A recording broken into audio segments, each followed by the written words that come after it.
Well, good morning, everybody. It is a wonderful Wednesday. You're listening to the PrepperCon radio show every Wednesday from 9 to 10 a.m. here on K-Talk, AM 630. This is Scott Stallings as usual, and I've got my good buddy here, the prepared guy. How you doing today? I am doing pretty darn good, thanks. Awesome. Well, there's a lot going on in the media right now, and it's crazy, and it's got me kind of bothered. So I kind of want to take some time and talk about what's going on. Everything gets polarized, especially with the media. We get a lot of content to the left, we get a lot of content to the right, and it's very highly polarized to one side or the other, and there's not a whole lot of middle ground. And so we want to try to look at the middle ground today, understand what's going on. So we've got Shane, prepared guy as always, and we've got our good buddy from ReadyMan. Jeff's in the house today. How you doing, Jeff? I'm doing really good. How are you guys doing? I think Good. our mics are on now, aren't they? Everything should be working. Hopefully you guys are hearing us loud and clear. We are, man, we've got some crazy things going on in the news. Last hour they talked a little bit about gun control, what's going on, and I wanted to take a segment and talk about the newest executive order. And how that really, orders, and how that affects us. And if you're listening, if you've got some commentary that you've got on this, and we want to spend the first 15, 20 minutes talking about that. I look at what just happened. Really, any executive order is purely for, it's an order for the executive branch. That's correct. It's not a law. It's not, in my opinion, it's not something you can enact on the people. It's for the executive branch. Yeah, if you want to pass a law, it's got to go through Congress. It's got to go through the proper channels. The legislative branch? There you go, the legislative branch, not the executive branch. So let's talk about that for a little bit. Jeff, I know you're former military, you do a lot of firearm safety training, advanced training. What are your thoughts on what just went down with this executive order? Well, orders? I think really what we need to do is we need to look at kind of the history of our country, and the founding fathers, and everybody needs to kind of keep in mind that, George Washington stepped down, only serving a short time because he was the first to say, hey, this power can be somewhat intoxicating, and the whole reason we fought was against a king anyways, and so we saw through history where that's been refined down, where a president can, it's by law, he can only be president for 2 terms now. FDR is the one that pretty much caused Congress to say, okay, that's not happening again. So, I was going to say, 4 terms? Exactly, 4 terms, probably too much for anybody, and so good or bad. And so I think if you look at the founding fathers, and also you keep in mind that back in the day, the guy who came in second, not lost, but if there were multiple, the guy who came in second was called vice president. So they had a different thing that was going on. So both sides, in effect, had representation in the White House to slow things down. The founding fathers wanted things to be hard to pass. We live in a time now where everything's at our fingertips, and we want things right now. Amazon will get us our packages within 2 days. We can watch a movie with at our fingertips now. And that wasn't the way that that wasn't the way that the founding fathers looked at it. They said, hey, things need to be hard to pass. That's why we have the legislative bureaucratic body of representatives that we have up there in the White House. And so with that in mind, I look at the executive power, and it's one of those things where it was originally intended for, hey, because people need to keep in mind, Congress is not in session 24 hours a day, 7 days a week, 365. Right. They go home, they shuttle back and forth, and so that was one of those things where it's like, hey, the executive order was something that was used on the very outset. It was like, hey, this is a hold in place until the legislative body gets in here and says, yes, this is what we want to do, or no, that's not what we want to do. But that's not to say the legislative body was still talked to prior to presidents coming out, because remember, the vice president was the guy who was in second place. So I think that's one of those things where we look at it where, really the travesty, and at ReadyMan, we don't get into politics and we don't get into religion, because we want to welcome everybody. Preparedness is an everybody game. Being ready for a flood, a fire, a quake, or civil unrest is an everybody thing. So, but I think historically we look at it, it's like boy, we've kind of gotten, we need to ask ourselves, are we where the Founding Fathers originally intended the executive order? And, and as citizens, our voice piece is our congressman. Yeah, I think you bring up two really good points. Number one, prepping is not politics, right? Not at all. It's all about prepping. It's not about the politics. But on the other side of that coin, everyone needs to be aware of what's going on. It can't be ignored. And educate themselves so that they can be a positive influence in their society, in this civilized country. In their family. Exactly. And so, just like Jeff, PrepperCon, we created it so that anybody, no matter what your beliefs, can come and learn, have fun, get better prepared. It's a community outreach endeavor. And today, that's why I wanted to talk about these topics, because I look at so many people getting polarized by these topics, when in reality, there's a lot of information that you're missing on both sides that you can educate yourself on. Looking at specifically this issue with the gun control, the way it's written is it's going to create about 400 or 500 jobs. It's going to increase a mental health investment of 500 million. I don't know where that's coming from, which we got to figure that out. But my major concern is that it does not. It opens up stating that this is to help make it harder for bad guys to get guns. Where it comes down to me is the Second Amendment, the right to bear arms shall not be infringed, period. Now, if we're talking about concealed carry, is a concealed carry permit an infringement upon our rights? I believe so. Well, and I think too, we've got to be careful with, I'll play the devil's advocate here. It's not the right to carry arms, period, because we don't want felons running around carrying arms. Agreed. So it's, Right. if you're an upright, honest citizen, you can vote, like felons can't vote. If you can vote, and we trust you enough that you elect our representative body, then we should be able to trust you enough that if you want, you can follow your Second Amendment right, as long as you're an upstanding citizen. But So again, some that's sort of vetting process. there's a vetting process, and again, that vetting process comes from the legislative body, and really, if you look at kind of what was done last night, really, if we just adhere to what we've already got in place, like the 99% of the stuff is already solved. Yep. Absolutely. And I think, I'm all for gun control in the current process. I think adding anything to it really isn't making any changes. I love the background check. I think that's a great idea. I'm really concerned with the way this is written as far as the mental health check. Who is going to have the authority to say whether someone's mentally healthy enough to keep and bear arms? That's right, and really that's the biggie that you get into it, and that's where lawyers are really good, or legislative body is really good, is they look at stuff and they're like, okay, mental health. Well, define mental health. Yeah. So somebody, it's real easy to say, hey, we don't want crazy people to, to have guns. But then it's like, you ask any guy, and he probably dated a crazy girl when he was in high school. So does that qualify? But so that's where that stuff's got to be, it's got to be defined, and it takes a body of people, a body of smart elected officials that we trust to make those definitions. Absolutely. And it takes time. It takes a lot of time to really do the homework and do the research. I see this and I go, holy crap, that's not a solution. I see a lot of bullet points, but I don't see anything in the current problem being solved. I just see greater restrictions being placed on those who are already abiding by the law. Exactly. On all 23 of these executive orders, there's not one of them that says, let's try harder to enforce the current laws that we have on the books, because a lot of them are being overlooked and completely ignored. Absolutely. We actually just missed 2 callers in a row, or maybe it was the same guy.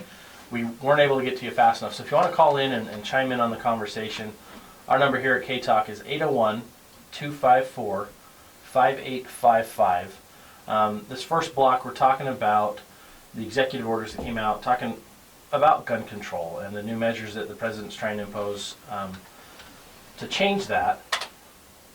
The reality is if you're a law-abiding citizen, you're doing a good thing, you're pretty much safe. It's not a whole lot of change. However, if you're on the edge, to me, the last hour they hit one of the nails right on the head. If you're elderly, maybe you're not so good at balancing your checkbook, someone can say, oh, well, they're losing it, they're crazy, and someone can come grab your guns. Well, I don't know what the feasibility is of that, but that's a concern area. Then also I look at my friends who've served in the military, who've come back with mental health issues. Some yes, some no, but you're going to have anxiety if you've gone through a tough situation. That's just kind of part of life. I've been in multiple car wrecks.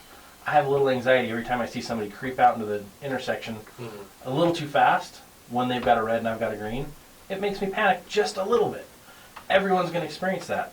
And if someone says all of a sudden that that's a reason they can't own a gun, I mean, that baffles me. So we need to make sure. And the real travesty of what's going to happen that originally that they said would never happen, but the real travesty that's going to happen is that the people that need help they're not going to go out and get help because they're going to be worried that all of a sudden they're going to be removed from having one of their rights, whether that's counseling for a bad relationship or a marriage to loss of a family member. Who knows how any of these executive orders are really going to affect your rights? Yeah, exactly. So you've got someone who has maybe a little depression. Is that going to eliminate them from going out and get counseling and get help for it? And that's the real travesty is there's legitimate folks out there that are getting everybody in life. Welcome to the realities of life. We all have our ups and our downs. We've got good days and bad days. And so it's one of those things of like, hey, let's make sure that the legislative branch, the Congress, when they define this, we talk to our legislative branch and we say, hey, let's make sure that the definition that's on here is reasonable to everyday citizens, and that we're not precluding people from going out and seeking, a little bit of help that they may Absolutely. need. I think that's a really good point. And how does all of this relate to prepping? Well, for me, it relates to the common sense life of what prepping is all about. It's about being self-reliant. It's about being able to have the skills necessary to take care of yourself through as many possible scenarios as possible. First and foremost, that falls into the world of education. You need to always be educating yourself on what's going on. You need to educate yourself on skills. So this is going to jump back. One of my other points earlier was gun control. I love gun control. And the other aspect of gun control that I love, and this is the part that I love the most, is understanding how firearms work and understanding how to properly use them, clean them, maintain them. That's part of what gun control is for a person. You need to have, person. Yeah, it's a responsibility. It's just like any other tool. You get the keys to a car and you own a car, you have a major responsibility, not just to yourself and to that car, but to society, to obey the laws, the speed laws, the traffic signs, the right-of-ways. It all comes back to education, knowledge. My mom and dad were taught how to use a rifle in high school. That was part of normal education when they were going to school. The school had a bunch of 22s, and they'd have a little shooting range. And to me, that's amazing because when I went to school, we had a golf range nearby, and that was the closest we got to any kind of range. Except for the open range. We actually had cattle behind our school when I first started there, and by the time I graduated, it was houses everywhere as far as the eye could see. But the reality is it's our responsibility as preppers, as civilians, as citizens of the United States, or anywhere in the world, wherever you live, it's your responsibility to get educated. It's your responsibility to get involved, and it's your responsibility to take care of your family and yourself. If you're not doing your job. And here's something I wanted to bring up before the next break is that, a comment that Obama came out with that said that, kind of jokingly said, okay, this is not some slippery slope to mass confiscation. That's something he actually said in one of his last addresses. And I think we need to be very wary of that because it has been a slippery slope for 100 years. So any of these, in my mind, any of these executive orders are unconstitutional, unlawful, and we shouldn't even be going down this road whatsoever because it is a slippery slope. It absolutely is. Hey, we're going to be right back. We're going into a break. You are listening to K-Talk Radio. That's AM 630, and we hope to have you when we get back from the commercial break. All right, should we switch tracks completely, go on to the next one? Because Yeah, otherwise so. we'll just murder this to death. We'll murder it. And I don't want to stay on this topic very long. I just wanted to kind of like, Yeah. because I see so many people on social media, oh, we're going to take everyone's guns away. I'm like, that's not what it is. And then other people, it's a travesty. And I'm like, okay, there's some parts it could be, but it isn't yet. The real travesty that I see is the abuse of the executive power. Exactly. Yeah. That's the real travesty, and both sides are guilty of it. I Oh, mean, yeah. it's not just the left. I mean, that's Oh, the it's- right yeah, too. absolutely. Well, it's the It's polarization of both sides. Yeah, and you know, it's a president thinking he can whip out a pen and impose his opinions and his will on the people, and it's like, look, man, you're there to protect the will of the people. The only way to accomplish any change is to get back to our constitutional, I mean, get down to bare bones, and that's what Hammond's trying to do. It's really, what he's really trying to do is get down to bare bones constitutional rights, which he's not going to be successful at because, I mean, it's been 100 years. Jump into Oregon, huh? Well, you know, and I think it's one of those things too. But we have to go about it in such a way. Most people don't know that congressmen, congresswomen, congresspersons, whatever, are elected every 2 years. So we as people have a tremendous power of, like, you know, you look at the legislative body, 2 years ain't very long when you start figuring out the you know, and the founding fathers were genius in that is you can't really screw too much up in 2 years. Yeah. And so, and really, you've got to keep people happy because 2 years people have got a short memory, but they kind of remember 2 years. Yeah. And so now all of a sudden it's like, hey, Congress, and it's no chance that they're the ones that are making the laws, and not just making the laws, but funding everything. Yep. The point is, Huge part. just the executive orders have just been in probably the last 70 years been so over, you know, probably started with Coming in. Lincoln, you know. Yeah, that's true. And FDR was a tyrant. Yeah. And so, All right, welcome back. You are listening to AM 630 K-Talk Radio. You can catch us at 801-254-5855. Follow us on Facebook. Simply type in K-Talk Utah. And you can get us on Twitter. You go good old Twitter bird feed. KTKK K-Talk. So we're starting a new topic off for this segment. A lot's been going on in the news, so we just wanted to spend most of today really talking about the news and how it applies to us as preppers. And really we're focusing on the things that have been more polarizing lately. One of the other topics that I've been watching is what's going on in Oregon.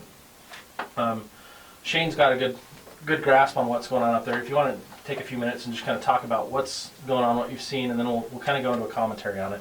And if you've got comments, feel free to call in at 801-254-5855.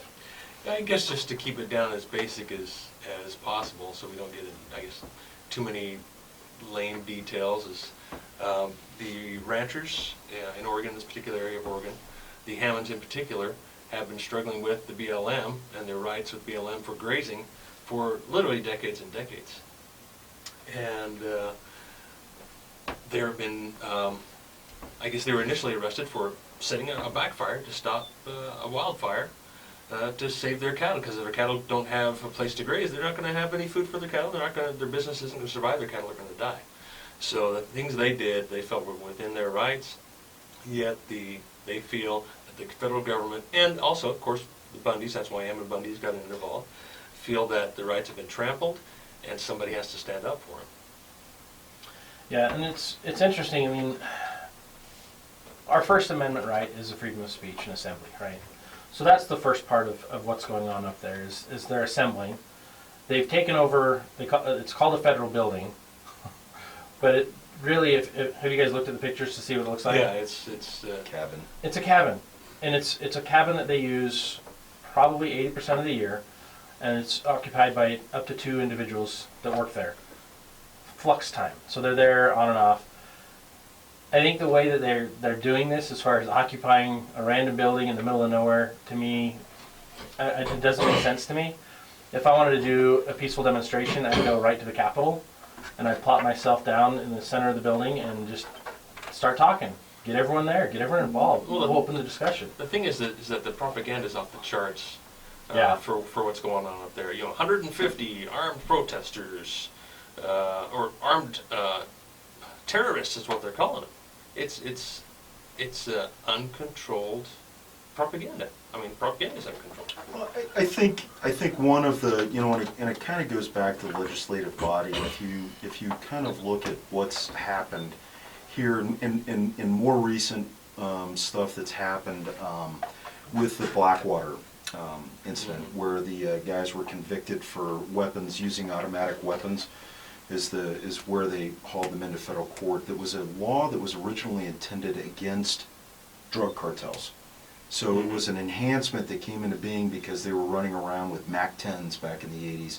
They were automatic weapons, and you guys that are old enough will remember, hey, you know, the police are being outgunned, and that was the advent of the Glock came in because everybody's carrying wheel guns and so on and so forth. So, but then what happened, we had this law that was put into place. It was an enhancement.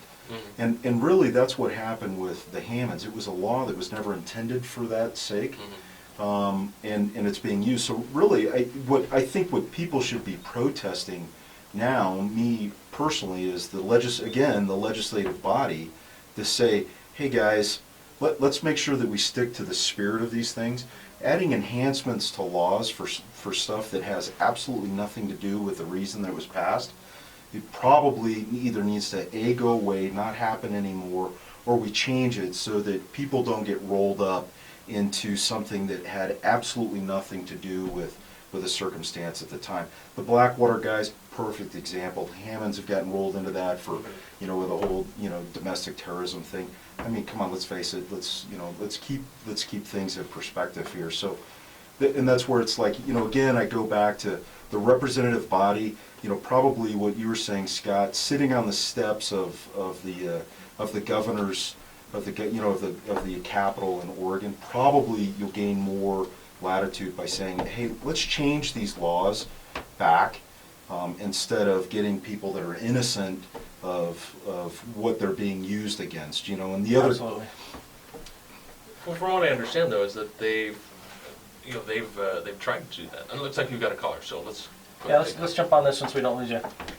Hey, thanks for calling K-Talk. You're on the air. What commentary have you got for us today? I'd like to talk about this issue you're talking about. Yeah? Up in Oregon? Yeah. Go right ahead. Well, I'm live on the air now. You are live, yeah. We just bypass all that other crazy stuff and we get everybody on the phone as quick as we can, so. This whole thing, you guys are talking about going down to the Capitol and doing the protest there and talk to the legislation. You know, we're getting to the point where in my opinion, we're getting way beyond that point with the way the government is managing our taxation. I mean, we people can't afford to take a couple of days off and go sit and do a protest anymore because, I mean, our taxes are going up, our food's going up, our utilities are going up, property taxes, car insurance, everything's just going through the roof. And I think people are getting pushed into a corner. I mean, here we get this Trans-Pacific Partnership trade deal. And what is that going to do to our cattle ranchers here in this country? Well, I think Do you think it's going to hurt them, or do you think that's going to be good for it? well, it's not going to be good, but I think what we're missing here in this discussion is the importance of people getting involved. We don't have time. I think that's the reality, is we don't have as much time in our day as we used to. The work day has gotten longer. I don't mean to interrupt you, and I'll get off real quick, but No. these other folks that work in government, they're getting all their stuff taken care of through taxation. They're getting their health care paid for. They're getting their pension plan funded. They're getting a very lucrative salary, good majority of them. You know, they get their sick days, their holiday people, and that's not the case in the real world. But we still have the money for it. But we still have one thing. With reality. Right, but we still have one thing that we can use that we're failing to use, and that's the opportunity to vote. That's the opportunity to put people in those positions that we believe in. You know, that's our own fault as an American body. We put people in that we've not vetted out as individuals. We don't take the time to research who we're going to vote for. I think that's one of our major problems across America, is people are just naive when they're voting. Well, the majority of people don't vote at all. Yeah. And I think it's even deeper and more than that if you really get into what the educational system, what we're taught. the propaganda we listen to, the media we listen to. We are, as this caller is kind of insinuating, is that it's kind of a little too late to step up. You know, our election system is messed up. Democracy does not work, in my opinion. We need to get back to our republic the way it used to be. But even if, you know, in a perfect world where we overthrow the tyrants, so to speak, or, you know, whatever that is on whatever side, it's still going to be replaced by something else, by representatives, and those representatives that go to Washington D.C. are going to be picked by the people. So the way that I see this here is have your voice be heard. Get out and vote. You know, the Bill of Rights is there for, you know, that's not to empower the government. That's there to empower the people. Let's go back to see what's really happening out here with Hammond, Bundy, and so forth. They've sent their grievances on. They've done everything they can, as far as I understand, in the way of going about it legally, lawfully. And now they feel they've come to the end of their rope because no one's listening. And so that's why they're doing what they're doing. Well, the truth is the Hammonds turned themselves in. And I think because they're scared. They feel like they are compelled to do that. And I was actually talking to a friend yesterday about this. Legally, from what he's telling me, and he's a lawyer, I'm not, so you can call and tell me how wrong I am if I'm misinterpreting what he said. But he was saying that legally, what's happened to the Hammonds falls under the statute or the status of a double jeopardy. They're being retried for the same trial, and because the government doesn't the care. government didn't like, or well, I'm not going to say the government, because the judicial group that prosecuted them the first time, you know, didn't get what they wanted out of it. Right. Another judicial group joined forces and re-prosecuted. So I think that's a travesty right there. But then we look at the actual situation of what's going on, and let's compare that to what else is going on in the nation. I mean, not too long ago we had Ferguson. Not too long ago we had Baltimore. You know, and the different types of response to those different types of scenarios, I think that's something important that we need to talk about, because if you look at what was going on in Ferguson, it wasn't a occupation, it was demolishment. Yeah. I mean, people were just fighting back. We need to look at, okay, what happened in the Mall of America was, I think it was last year, the peaceful protest, they went and sat there, but then all of a sudden there was hundreds of armed forces in the building just in case. Well, I think it was a little overkill, but they did have reason to be a little concerned because the track record to that point hadn't been very good. I even had a cousin that was living in Baltimore when Baltimore was going down, and he's like, what you guys are hearing on the news is crap. It's not that bad. He's like, it's a very tiny area. It's horrible what's happening in that tiny area, but it's not the whole city. He was just appalled that it was being reported the way it was, because he's like, really, I mean, I'm safe. I walk by this stuff all the time, and I'm safe, like, no big deal. Well, So, and I think that's where, I mean, you know, just like PrepperCon Radio, where you have independent media sources that are going out there that try to be as non-biased as possible, or yeah. that put out the information. We live in a phenomenal age right now where we have literally information at our fingertips, to where we can reference, cross-reference, and check and double-check information. It just takes, you know, we've got to be diligent as citizens and check the information. Absolutely. And that falls on our responsibility as individuals. You know, I see my favorite place to watch an argument is Facebook, because it gets pretty ludicrous. You know, Facebook, Yes. Social media is like the best place. If you want to watch, you know, high-level entertainment, go on Facebook, watch the posts of your friends and acquaintances, and then watch any political post and how it just gets destroyed from both sides of the argument. And you'll get people, you know, 20, 30 comments deep that by the end of the post, they're not even commenting on what the post originally talked about. They're arguing about one person's ineptness to understand a concept. And it's completely off base. Well, and I think what's happening is here, in part of these executive orders and so forth, is that we are being turned upon each other. Absolutely. We're not coming together and finding a common ground, and we are being forced to basically just fight against each other. Yeah, and you know, and it's like any emergency situation. You know, if a flood hits your neighborhood, are you going to be an asset, or are you going to be a liability? Are you going to be the guy or gal that can get out there with a chainsaw and start clearing the roads so that the fire trucks and ambulances can get in, or are you going to be the one sitting outside your house waiting for, you know, the government to come help? And I think everybody listening knows the answers to those. Yeah, we have plenty of great examples that way of communities stepping in and helping. Go ahead. Let's take one more caller before the break. Hey, you're live on K-Talk. What do we got for you?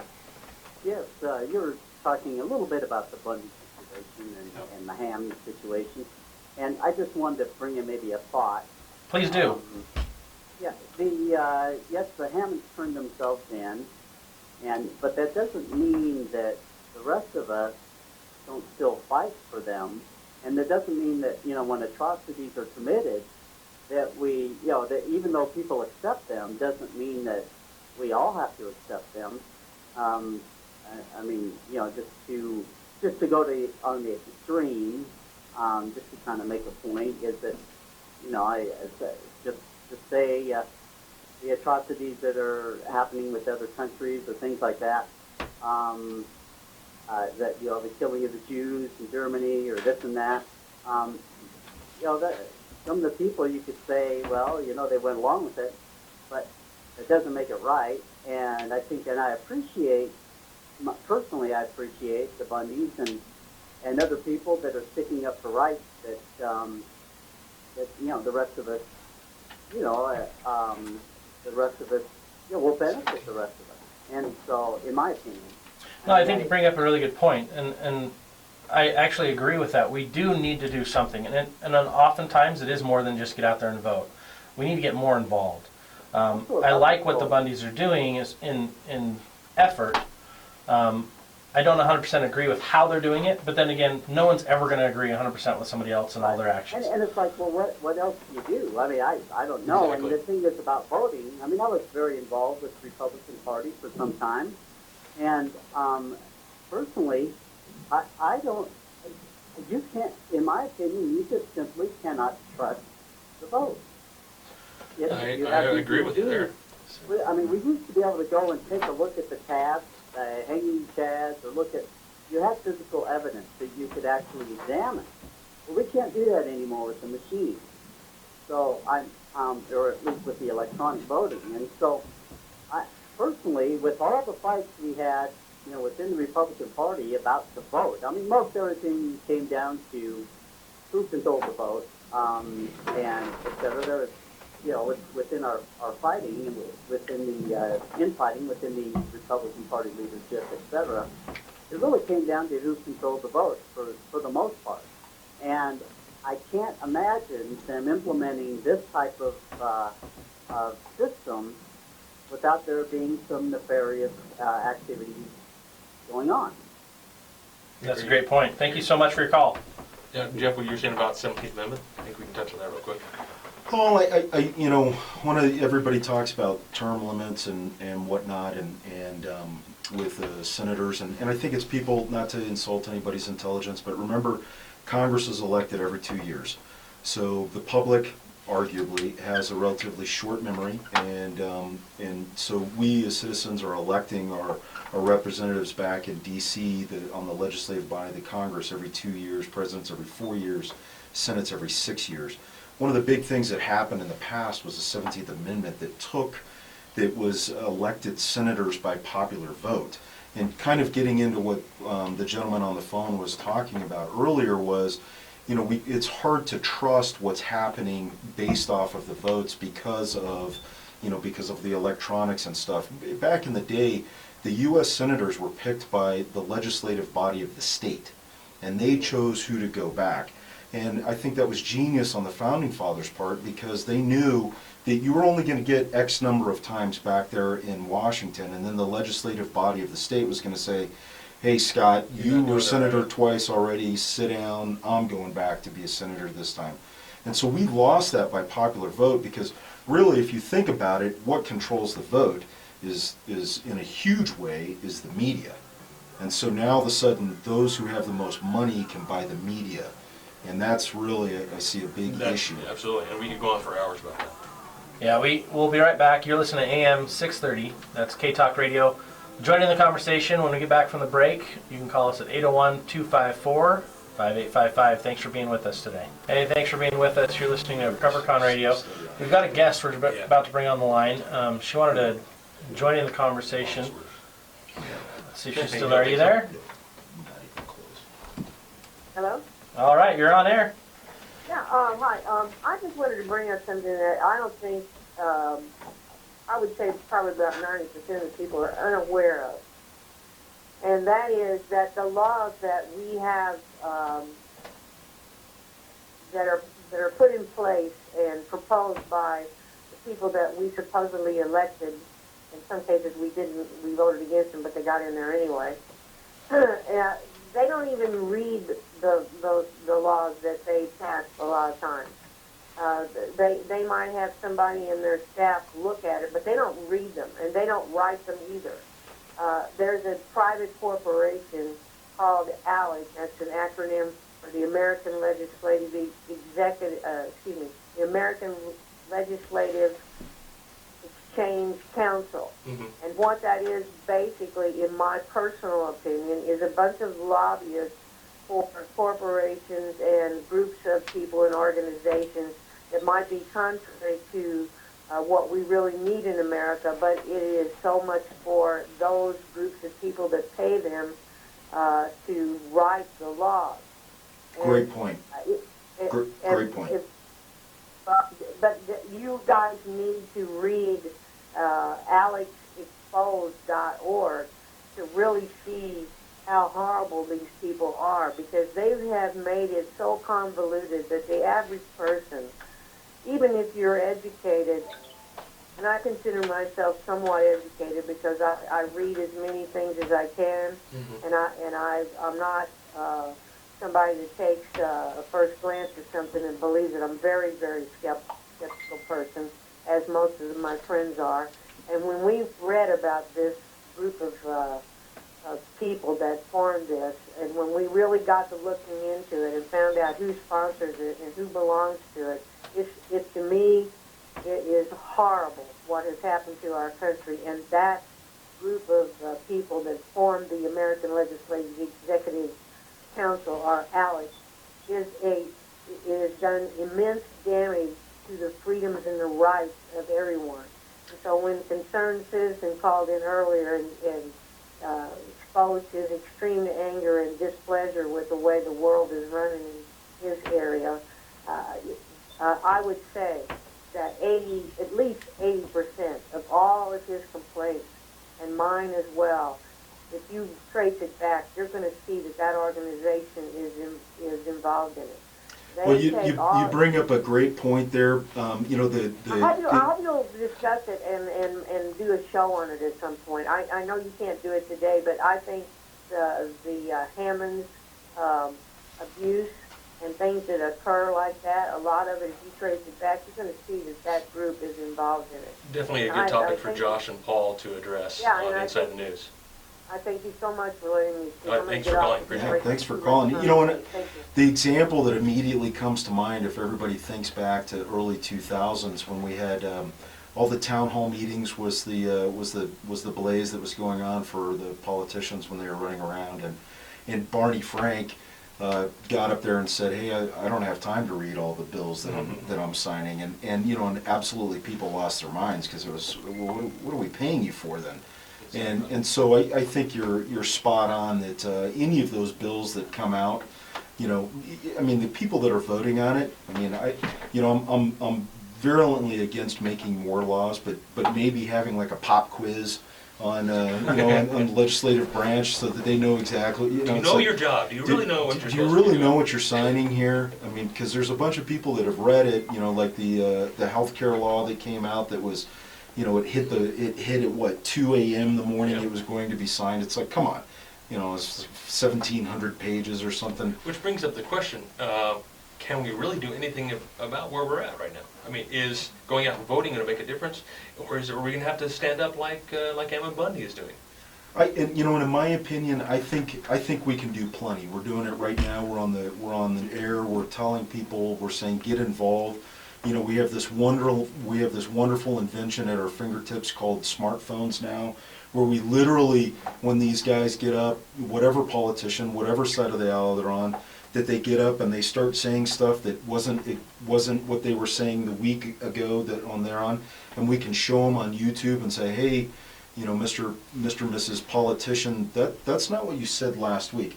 It's up to us as a people to hold them accountable and then to vote them out. The reality is they work for us. We are America. America is a group of people It is the coolest place I've ever been. And it is our responsibility as Americans to enforce the law back on our politicians. That's our job. We elect them, they're accountable to us, and we need to remind them of that every day. I mean, going after law enforcement is really, I mean, it's like it's if you have a cold and you're constantly wiping your nose, you're not really going to the source. Mm-hmm. You know, if you're mad at police for enforcing what the law is, don't get mad at the police for enforcing the law. Get mad at the politicians Yep. who pass the law and change the law. Absolutely. I think that's where we can fix a lot of the things that are going wrong, is to go back to the source.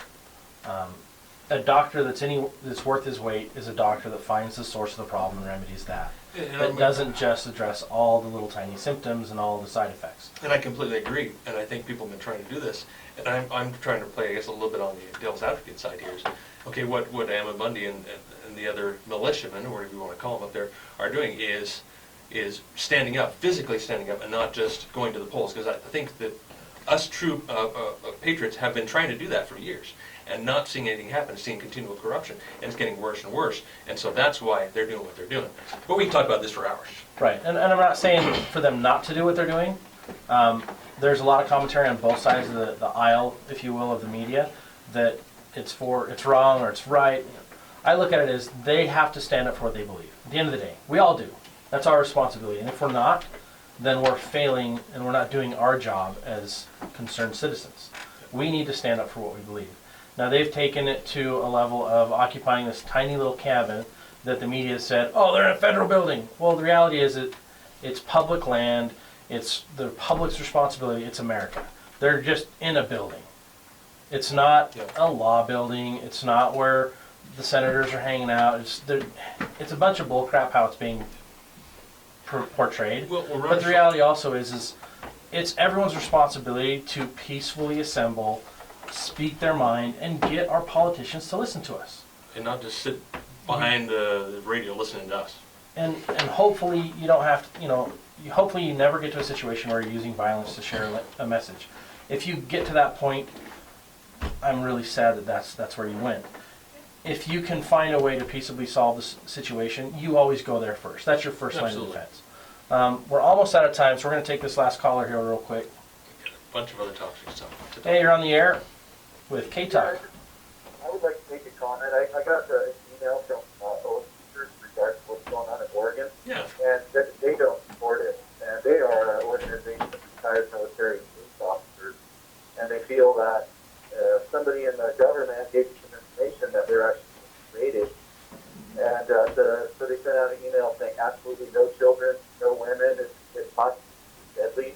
But they feel that Ammon Bundy and this other gentleman have kind of hijacked that patriot movement and are inciting violence, and that's their goal, is to make this a violent confrontation. But something's definitely fishy with it. It's in regards to public land, and it's not their land. So, I think there's concessions that they have to make regardless, because if they want to challenge the public, that's a whole other thing. But if both groups, which are retired military and police, aren't supporting them, then I can't either. But I just wanted to throw that out there. That's a great point. Send out a couple of emails. You may want to look into that.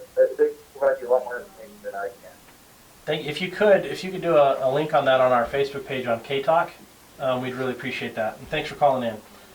So, along with that, one of the funny things that I hear a lot of commentary that people are kind of outraged that the police aren't doing anything about this event, about this occupation. Well, what I've read last night was that there's actually a checkpoint on the roads in and out that's about a half a mile out that the FBI and local law enforcement, the sheriff's department, have set up checkpoints so no one can come in or out without their approval. It's a very desolate area, if you will. Mm-hmm. So the reason, there's no reason to have like a SWAT team in there right now. There's no reason to to charge what's going on. Right now they're just keeping everyone there that wants to be there, and everyone wants to leave, they're allowing to leave, but they're vetting them in the process. And so while you may not see that on the news that, okay, there is a law enforcement presence to try to keep things calm and try to keep things okay, it is there. and that makes me very happy because they are responding to it, and I think in the right level of response. Nobody's sending in snipers, nobody's sending in smoke grenades yet. It's appropriate, and I think that's the other thing is we've got to thank our law enforcement officials, our officers all over the nation. They put themselves on the line in this type of scenario as well as way worse. You never know what's going to happen even on a traffic stop, and they put their lives on the line. And so I want to say special thank you to those who are taking care of this situation, but also those who are taking care of us every day. You guys do a lot. You're not thanked enough. You men and women are the people who are really on the front lines of helping this country stay a great country. Thank you for doing that.